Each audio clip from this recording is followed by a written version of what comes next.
Romans chapter 3, God's faithfulness. What advantage then is there in being a Jew, or what value is there in circumcision?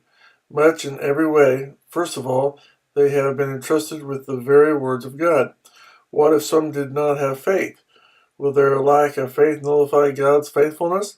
Not at all. Let God be true, and every man a liar, as it is written, so that you may be proved right when you speak, and prevail when you judge. But if our unrighteousness brings out God's righteousness more clearly, what shall we say? That God is unjust in bringing his wrath on us? I am using a human argument. Certainly not. If that were so, how could God judge the world?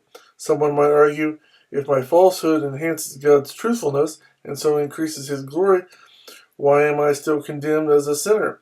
Why not say, as we are being slanderously reported as saying, and as some claim that we say, let us do evil that good may result. Their condemnation is deserved. No one is righteous. What shall we conclude then? Are we any better? Not at all. We have already made the charge that Jews and Gentiles alike are all under sin, as it is written, there is no one righteous, not even one. There is no one who understands, no one who seeks God. All have turned away. They have together become worthless. There is no one who does good, not even one. Their throats are open graves. Their tongues practice deceit. The poison of vipers is on their lips.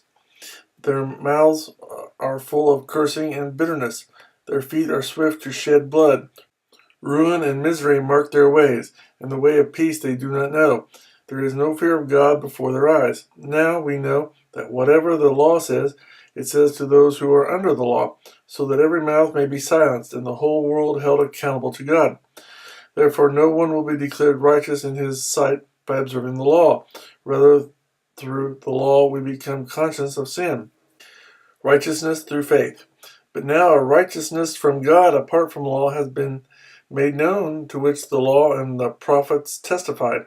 The righteousness from God comes through faith in Jesus Christ to all who believe. There is no difference, for all have sinned and fall short of the glory of God, and are justified freely by his grace through the redemption that came by Christ Jesus. God presented him as a sacrifice of atonement through faith in his blood. He did this to demonstrate his justice, because in his forbearance he had left the sins committed beforehand unpunished. He did it to demonstrate his justice at the present time, so as to be just and the one who justifies those who have faith in Jesus. Where then is boasting? It is excluded. On what principle? On that of observing the law? No, but on that of faith.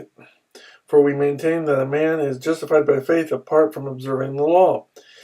Is God the God of Jews only?